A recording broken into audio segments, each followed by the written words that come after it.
Bareskrim Polri telah menaikkan kasus temuan kayu gelondongan dalam peristiwa banjir di Tapanuli Selatan, Sumatera Utara ke tahap penyidikan. Polisi melakukan olah TKP di dua daerah aliran sungai, yakni Desa Garoga dan Angoli, dengan dugaan temuan 110 bukaan lahan baru. Penyelidikan berlangsung di daerah aliran sungai di dua desa tersebut dan menemukan 10 sampel jenis pohon yang tersangkut di jembatan. Dari 110 pembukaan lahan yang diperoleh melalui citra satelit, polisi baru mencapai 4 lokasi pembukaan lahan baru. Kami sedang memastikan bahwa bukaan itu apakah berizin atau tidak. Kami baru selesaikan 6 kilo ke atas, sampai 8 kilo ke atas kita temukan 4 bukaan. Kemudian di dalam proses penyidikan itu kami akan melakukan penyitaan, pemeriksaan saksi, kemudian ahli membawa barang bukti itu ke lab, kemudian mencocokkan ke 110 bukaan tadi. 110 bukaan itu ada perorangan, kemudian ada korporasi. Yang terkait dengan korporasi berarti pertanggungjawabannya nanti korporasi, kalau memang perorangan juga tentunya pertanggungjawabannya perorangan. Analisis tim jurnalisme data Kompas mengungkap selama 1990 hingga 2024 atau 34 tahun, hilangnya hutan di Aceh, Sumatera Utara, dan Sumatera Barat rata-rata 36.305 hektar per tahun. Jika dikonversikan, ditemukan angka sekitar 99,46 hektar hutan yang hilang per hari. Tahun 1990, data dari laman pemetaan Map Biomas Indonesia menunjukkan masih ada 9,49 juta hektar hutan. Tahun 2024 berkurang menjadi 8,26 juta hektar. Penyusutan area hutan tertinggi terjadi di Sumatera Utara, yakni 500.404 hektar. Adapun penyusutan hutan di Aceh 379.309 hektar dan Sumatera Barat 354.651 hektar. Penyusutan hutan 1990 hingga 2024 menjadi 690.777 hektar lahan sawit, kawasan tambang 2.160 hektar, kawasan perkotaan 9.666 hektar, hutan tanaman industri 69.733 hektar. Sisanya merupakan fungsi lahan seperti pertanian, hutan bakau, dan karamba. Penyusutan hutan selama 34 tahun mengakibatkan risiko munculnya bencana banjir semakin tinggi.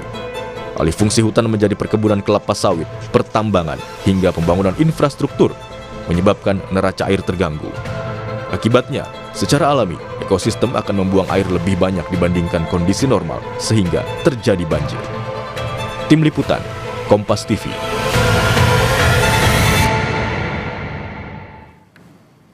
Analisis tim jurnalisme data Kompas mengungkap selama 1990 hingga 2024 atau 34 tahun, hilangnya hutan di Aceh, Sumatera Utara, dan Sumatera Barat rata-rata 36.305 hektar per tahun.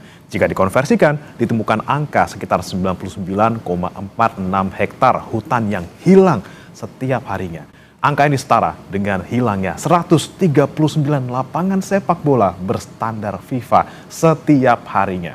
Kemudian siapa saja yang terlibat dan untuk apa saja alih fungsi hutan tersebut? Kita akan membahasnya bersama dengan tim jurnalisme data harian Kompas, Albertus Krisna, serta manajer kampanye hutan dan kebun walhi Uli Arta Siagian yang ada di studio. Mas Krisna, selamat pagi. Selamat pagi Mas Bre. Ya, sehat Mas ya? Sehat selalu. Yang nggak sehat hutan kita ya? Wah, betul. Kemudian kalau dari daring sudah ada Mbak Uli Arta juga. Selamat pagi Mbak Uli. Halo, selamat pagi. Ya. Selamat pagi Mas. Baik, ini yang kemudian kemarin pembaca harian Kompas dan juga kami sebagai jurnalis Kompas TV juga ini melihat datanya luar biasa Mas. Kita lihat di harian Kompas kemarin, setiap hari loh, ini 100 hektar hutan hilang setiap hari. Itu temuannya seperti apa waktu itu, Mas Krisna? Ya, jadi sebenarnya kami berangkat dari keprihatinan ya, bahwa bencana ini sebenarnya sangat parah, cuman untuk melihat sebarannya ada di mana aja, waktu itu di sumber data lain itu belum ada. Ya, kemudian kami berusaha untuk mengumpulkan data dari BNPB untuk melihat sebenarnya sebarannya di mana aja sih. Di Aceh ada di mana, di Sumatera Utara ada di mana, di Sumatera Barat ada di mana. Setelah kita petakan, baru ketahuan, oh ternyata kebanyakan ada di daerah hulu, dari sungai begitu ya. Dalam kondisi itu kemudian kami tergelitik sebenarnya apa sih penyebabnya. Nah kebetulan kita menemukan data yang cukup bagus di Map Biomas Indonesia itu, bahwa di situ datanya cukup lengkap dari tahun 90 sampai 2024 per tahun ada terkait dengan tutupan lahan. Sehingga kami mencoba untuk kita lihat dulu tahun 2024 itu seperti apa. Nah, sebenarnya berangkat dari peta yang disajikan dalam harian Kompas hari kemarin, tahun 2024, kami pun juga tercengang ternyata, hutannya tinggal sedikit ya sepertinya ya. Kebanyakan warna kuning, kalau pemirsa lihat juga itu kan kuning, lebih banyak ke perkebunan kelapa sawit ya. Dan itu kemudian kami mencoba untuk sebenarnya kalau dibandingkan dengan beberapa tahun lalu, perubahannya sebesar apa ya. Makanya kemudian kita mencoba mengolahnya dan ketemu bahwa berkurangnya 1,2 juta hektar itu sangat besar sekali. Bahkan hampir 2 kali Pulau Dewata atau Bali ya. Karena Bali kan 500.000 hektar satu pulau itu. Jadi ya udah kami coba untuk menganalisis beberapa hal yang lain juga. Oke. Dan itu paling banyak itu kenapa tuh Mas? Karena ditebang untuk tambang atau sawit atau apa sih sebenarnya? Nah, kalau dari data temuan kami dari 1,2 juta itu ya, itu mayoritas seluas 691 hektar itu memang berubahnya menjadi kebun sawit. 691.000 hektar tuh ya? Itu menjadi hutan sawit, kemudian dilanjutkan oleh pertanian lainnya, itu berarti pertanian selain padi, jadi bisa hortikultura atau ladang-ladangan, itu sampai 435.000 hektar.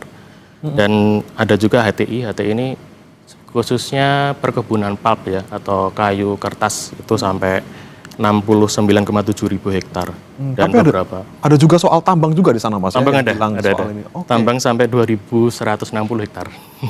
Tersebar di 3 provinsi ya. Ada di 3 provinsi, tadi ratusan ribu hektar untuk lahan sawit, bahkan sampai 691.000 gitu ya Mas ya, hampir setengahnya ya untuk sawit mayoritas. semua. Nah ini kemudian yang pengen saya tanyakan juga ke Mbak Uli nih. Mbak Uli, ini sudah jelas nih ya dari teman-teman harian Kompas ini menemukan bahwa sebagian besar yang hilang ini hutan kita karena alih fungsi menjadi lahan sawit gitu ya. Ada juga soal tambang gitu ya. Kemudian kalau Mbak Uli dari Walhi sendiri menemukannya sama nggak Mbak? Ya, jadi kami tahun ini juga ya, sewaktu COP30 kemarin kami mengeluarkan satu publikasi terkait dengan hutan alam tersisa di dalam konsesi se-Indonesia gitu. Jadi ketika kami menganalisis izin-izin baik itu hak guna usaha sawit skala besar, PBPH atau perizinan berusaha pemanfaatan hutan dan izin usaha pertambangan, sebenarnya di Indonesia ya dalam keseluruhan izin-izin tersebut kita masih punya 26 juta hektar hutan alam di dalam konsesi gitu. Dan menurut pemerintah ini legal ya untuk diubah fungsinya karena mereka punya izin gitu ya. Nah, ini gambaran umum bahwa ketika kemudian mesin izin ini tadi dioperasionalkan, artinya dia bekerja dengan sangat cepat, maka kita punya keterancaman kehilangan 26 juta hektar hutan alam di dalam konsesi secara legal. Itu yang pertama. Nah, yang kedua, ketika kami melakukan analisis per pulaunya, Mas, kami melihat bahwa memang Sumatera ini adalah pulau yang paling tinggi tekanan izinnya. Jadi ada sebesar 43,6% ya di Pulau Sumatera itu sudah dibebani oleh izin gitu. Dan ketika dilihat itu nggak bisa dilepaskan dari sejarah panjang ekspansi sawit dan HTI. Nah, kalau kita lihat pembagian waktu ya yang kemudian teman-teman Kompas buat, artinya dari tahun 90 sampai 2024, kalau kita lihat tren izin kita atau tren bisnis di negara ini, tahun 90 itu kan emang masif pemberian izin logging gitu ya. Jadi memang pada saat itu banyak hutan-hutan kita memang diberikan izin untuk logging, diambil kayunya, lalu pasca itu masuklah rezim sawit atau rezim hutan tanaman industri atau kebun kayu gitu. Nah, sehingga pada saat sekarang kita bisa melihat bahwa izin yang paling masif di Sumatera itu ya izin sawit dan izin hutan tanaman industri gitu dan logging, dan itu terkonfirmasi melalui analisis yang dilakukan oleh teman-teman Kompas. Kalau kita ngelihat titik-titik bencana banjir ya di peta yang teman-teman buat itu, kan hampir sebagian besar itu berada, satu, selain di wilayah hulu, dua, wilayah yang sudah diubah menjadi konsesi ya. Tadi di atas, bagian atas yang kuning tuh konsesi sawit gitu. Dan kalau misalnya kita ngelihat peta tubuh Sumatera itu, hutan-hutan tersisa kita itu semuanya berada di Bukit Barisan, tersisa. Hutan tersisa kita itu berada di punggungan Bukit Barisan yang menjadi tulang punggung Pulau Sumatera. Nah, kalau kemudian tadi mesin-mesin konsesi ini dipercepat aktivasinya gitu ya, maka kita akan jauh kehilangan hutan alam lebih besar lagi gitu ya ke depannya. Gitu, Mas. Baik, berarti temuannya juga paling tidak mirip ya Mas. Berarti ada banyak sekali memang izin yang diberikan untuk bagaimana membabat hutan kita, terutama untuk tadi sawit dan juga untuk HTI gitu. Nah, saya mau ke Mas. Dan itu secara legal ya. Saya mau highlight itu secara Izin legal legal. dari pemerintah gitu ya, tidak ini belum yang ilegal loh ya, masih yang legal. Kita nggak bicara yang ilegal gitu. Nah, nih Mas Krisna, Anda melihat dengan adanya banyak hutan kita yang lenyap gitu ya, hampir 1,2 juta hektar selama 34 tahun. Ini juga linear dengan jumlah bencana kejadian yang di Sumatera meningkat. Seperti apa Mas? Jadi kami juga mengumpulkan data dari BNPB dari tahun 2008 hingga 2015 terakhir. Kita melihat bahwa ternyata jumlah bencana, khususnya bencana hidrometeorologi ya, itu terus menaik. Jadi kalau tahun 2008 hingga 2013, ini khusus di 3 provinsi ini ya, ini ada 780 bencana. 780 bencana di 3 provinsi. 3 provinsi. Kemudian tahun 2014 ke 2019 itu naik menjadi 882. Dan terakhir di tahun 2020 dan sampai 2025 itu meningkat tajam sampai 4.779 bencana. Jadi sangat eksponensial naiknya. Oke, bahkan yang terakhir ya Mas, 2019 sampai 2024 ini naik 5 kali lipat kali ya? 5 kali lipat dari 5 tahun sebelumnya juga. Oke, ini yang paling kelihatan nih Mbak Uli. Kita merasakan langsung di 2 pekan lalu gitu ya, bagaimana semasif itu terjadi di 3 provinsi. Nah, kemudian kalau temuan dari Walhi sendiri, Mbak Uli, terkait dengan siapa sih dalang dari perusahaan-perusahaan ataupun misalnya ada pihak perorangan, ini seperti apa Mbak? Walaupun mereka punya izin legal seperti itu, ada nggak datanya?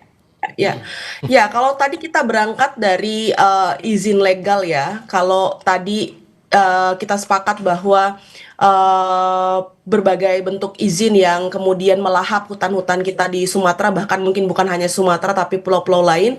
Kalau kita lihat proporsionalnya dia izin di sektor kehutanan ya, dan itu memang didominasi oleh grup-grup besar. Kita tahu grup-grup besar pemain bisnis di sektor kehutanan gitu ya. Terus kemudian juga grup-grup besar di sektor sawit. Kalau Sumatera itu sebenarnya pemainnya tuh nggak terlalu banyak ya. Perusahaannya bisa banyak, tapi mereka terafiliasi hanya pada satu grup besar gitu ya. Nah, lalu kemudian juga tambang begitu.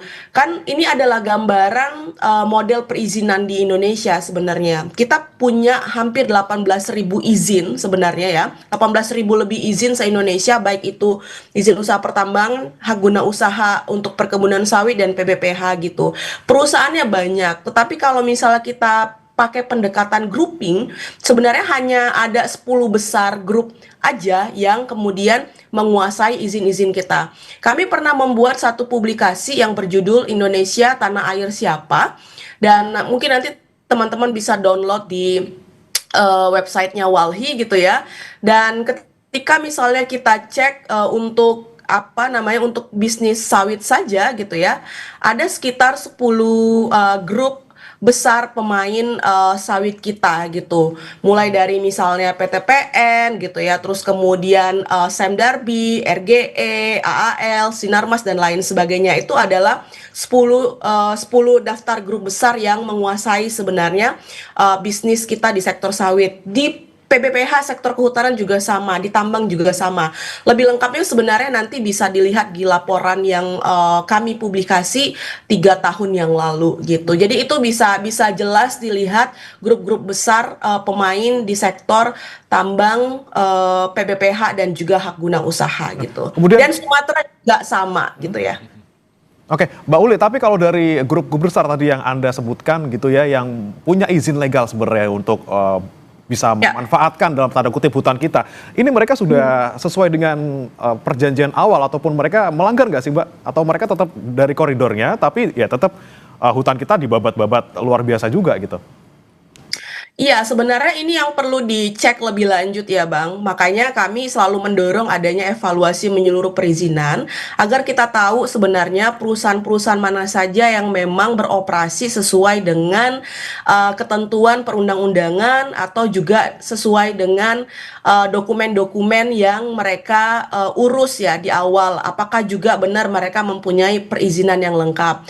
Karena banyak misalnya di beberapa temuan kami hampir di seluruh Indonesia ada terjadi pembukaan lahan secara ilegal.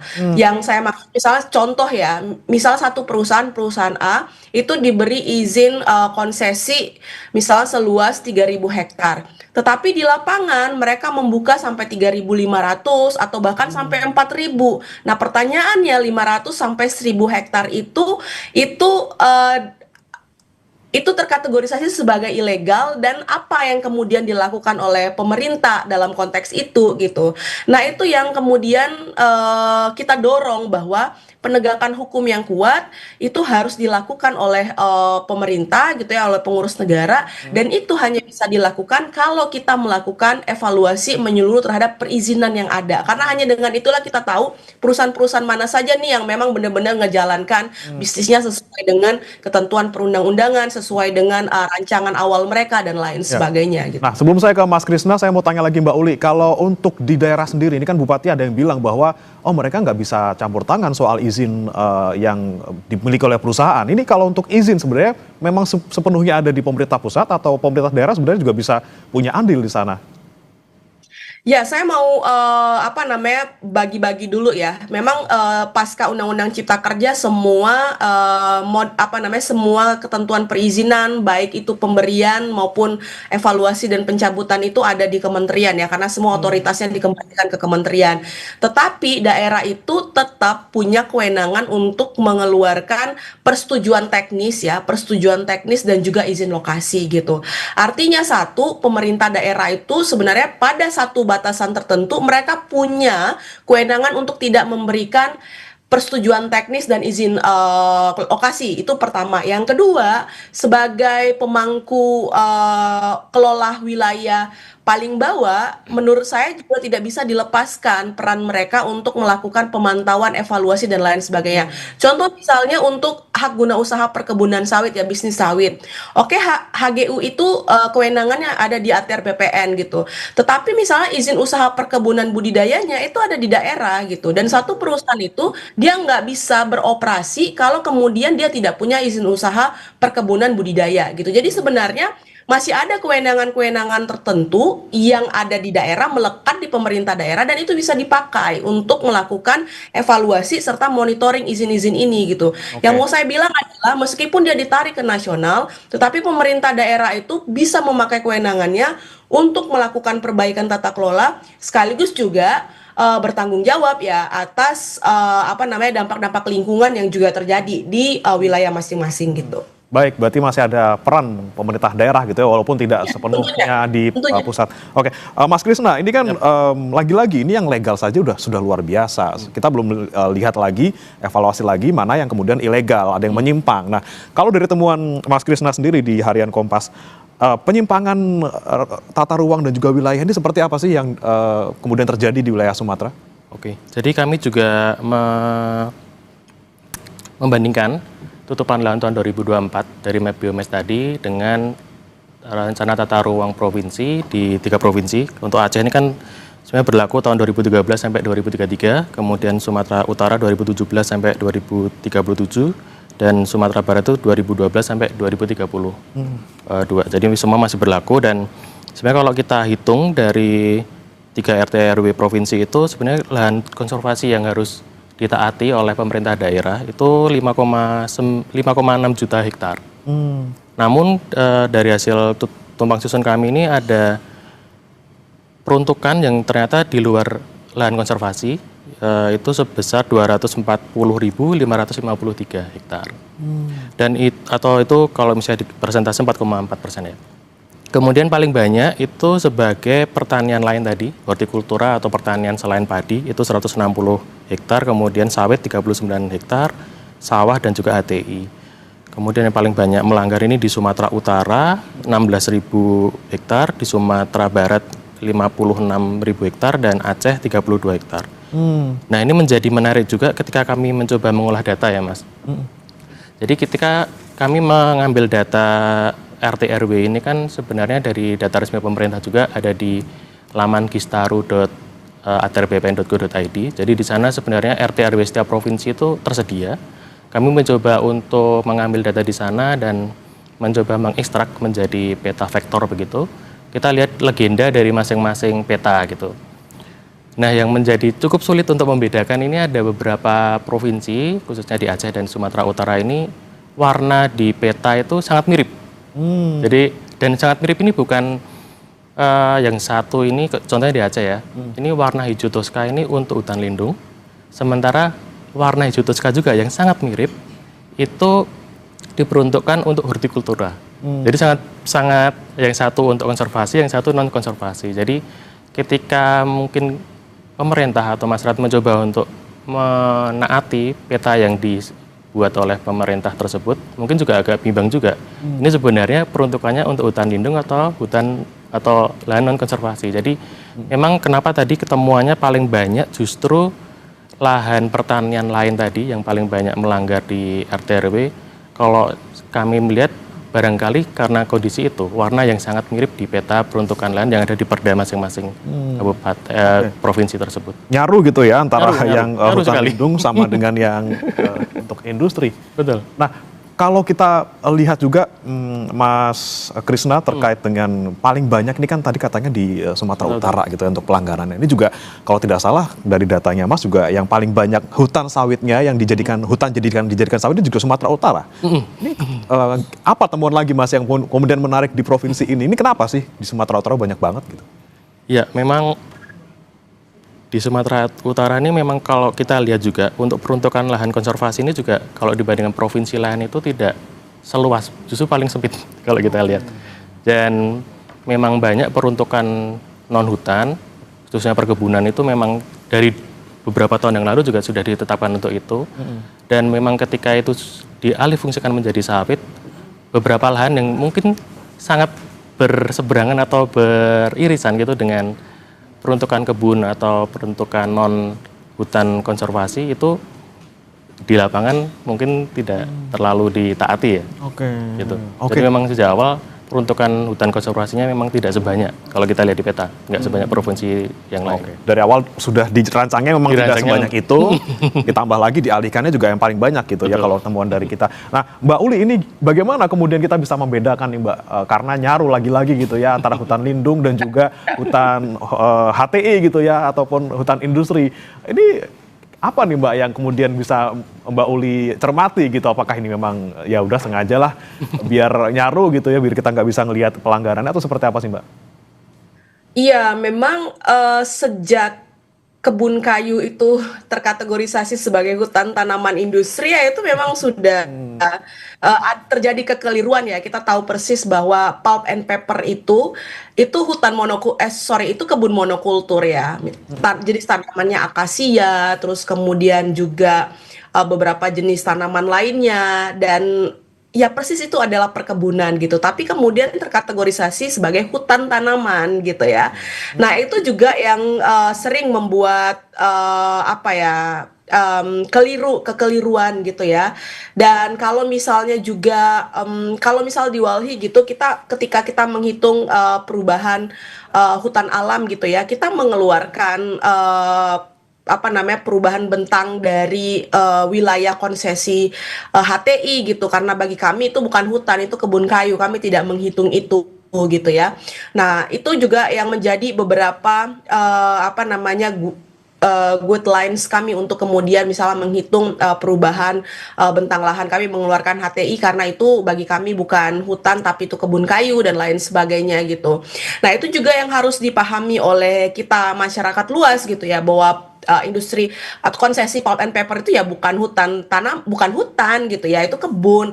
Nah, itu juga yang kami kritik juga sampai sekarang ya, term hutan tanaman, baik itu untuk industri, baik itu kemudian untuk energi ya sekarang ya, itu apa namanya, sering juga membuat kekeliruan gitu ya.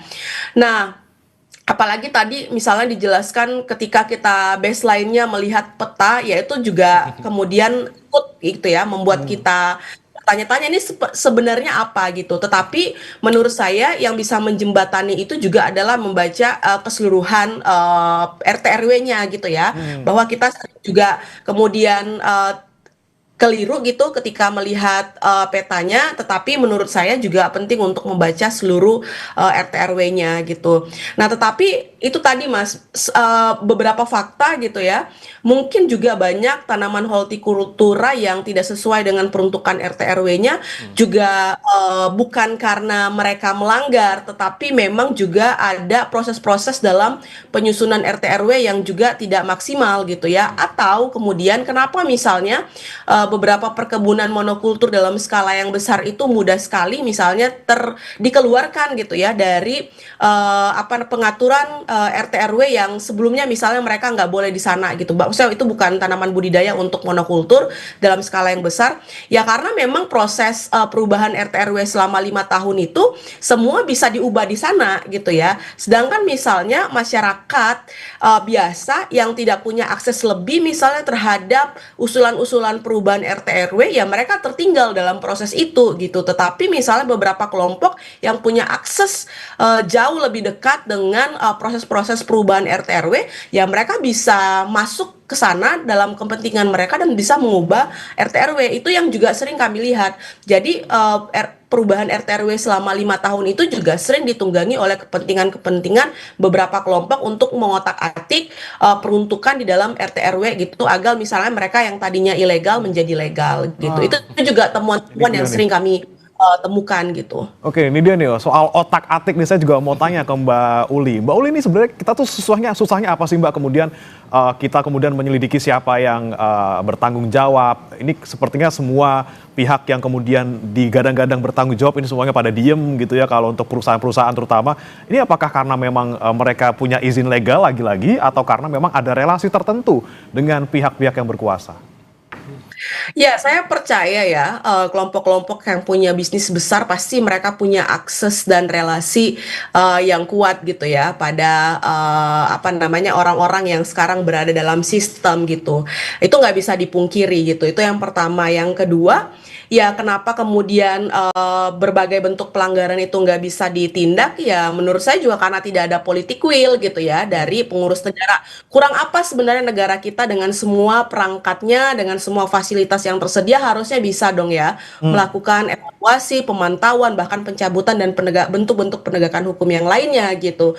Lalu kemudian kalau misalnya balik lagi ke relasi-relasi tadi gitu ya, kalau misalnya kita ngelihat juga apa namanya, relasi-relasi politik dan bisnis di negara kita itu cukup kuat gitu. Bahkan misalnya kalau kita ngelihat peta legislatif kita itu kan hampir sebagian besar juga latar belakang mereka juga berangkat dari bisnis gitu ya.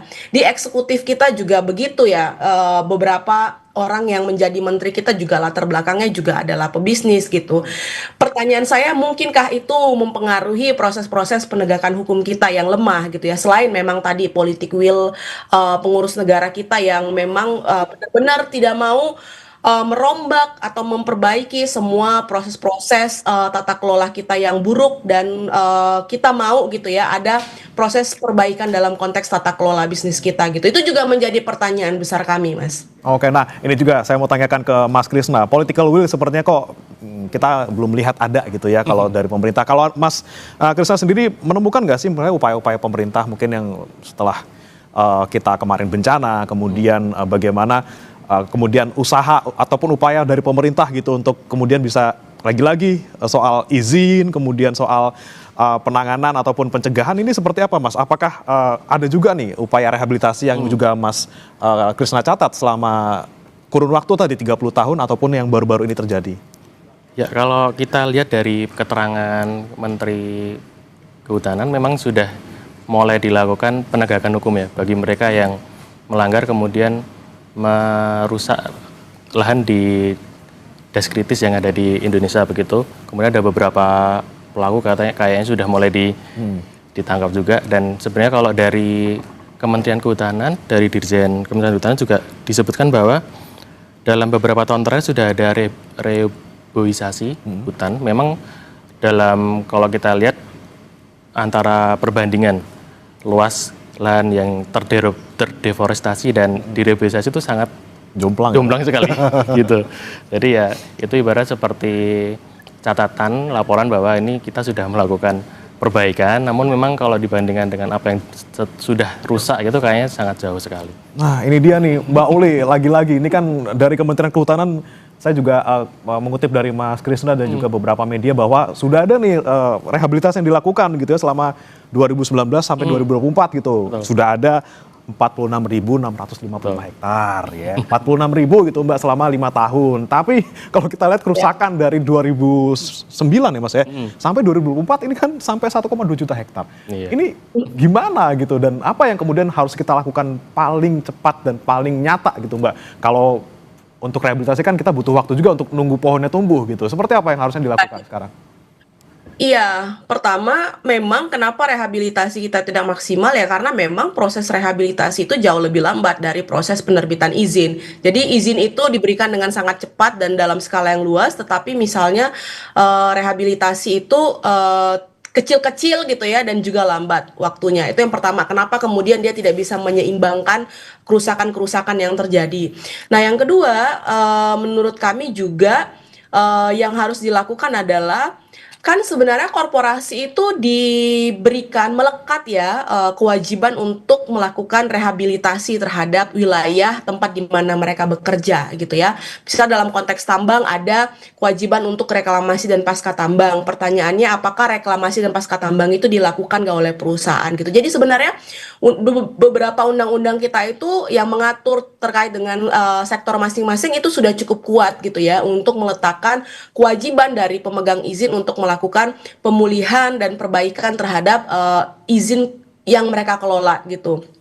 Nah, problemnya adalah tadi Mas, nggak ada kemudian proses monitoring tadi gitu, dan nggak ada misalnya upaya-upaya untuk menagih pertanggungjawaban itu, sehingga misalnya banyak korporasi mereka sudah selesai mengeksploitasi, mereka pergi dan tidak kemudian melakukan pemulihan di wilayah tersebut gitu. Jadi menurut saya secara tekstual kita sudah punya beberapa undang-undang yang memberikan kewajiban kepada korporasi untuk melakukan pemulihan, tetapi dalam praksis kita belum maksimal untuk melakukan itu. Nah, saya pikir itu yang harus dimaksimalkan gitu ya. Oke, monitoring penting untuk kita bisa dalam tanda kutip ini membuat rehabilitasi ini menjadi ditaati gitu ya. Tapi kemudian Mbak ini kan udah darurat gitu, kita udah bencana 2 minggu lalu kita sudah luar biasa dampaknya. Perlu nggak sih moratorium izin keseluruhan, paling tadi di wilayah Sumatera? Perlu.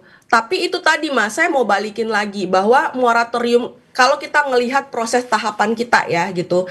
Jadi moratorium bagi kami moratorium permanen ya, karena hanya memberikan jeda saja itu tidak cukup. Bahwa sekarang kita sudah overload izin iya gitu. Jadi memang moratorium permanen izin-izin baru, dan hal-hal lainnya adalah tadi selain melakukan evaluasi tadi gitu ya, terus kemudian melakukan pencabutan izin misalnya jika itu diperlukan, karena misalnya beberapa izin-izin itu beroperasi di hulu das ya, kemudian di wilayah-wilayah yang rentan terhadap bencana gitu. Yang kedua misalnya ketika hasil evaluasinya itu merekomendasikan untuk melakukan penciutan terhadap luasan izin perusahaan, itu harus dilakukan gitu ya.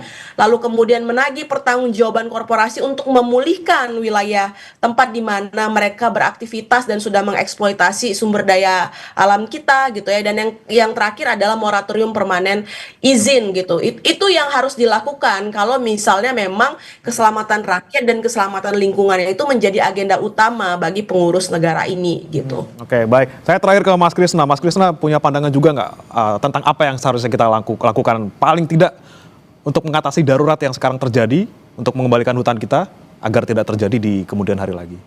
Ya, memang kondisinya sudah terlanjur banyak yang berubah, tapi mungkin alangkah bagusnya kalau kami juga dapat informasi dari beberapa pengamat, memang bagusnya dalam mengelola hutan monokultur mungkin akan bagus juga dilakukan agroforestry ya. Jadi di dalam satu hutan yang tadinya mungkin satu jenis varietas tanaman bisa bervariasi juga pohon-pohon yang lain. Sehingga kemudian pengelolaan tanah pun juga masih tetap lestari dan cukup bagus untuk menyerap air ketika hujan dengan curah hujan sangat tinggi terjadi kayak kemarin.